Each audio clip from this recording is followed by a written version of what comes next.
We were making the blocks to make the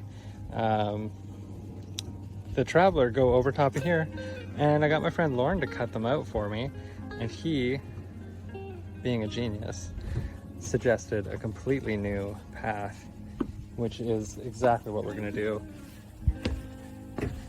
Is we're gonna take the horse, and we're gonna put it back here, and we have the blocks already cut that will support the horse, and it clears the backstays, which is wonderful. It's ideal, delightful. So huge progress, amazing.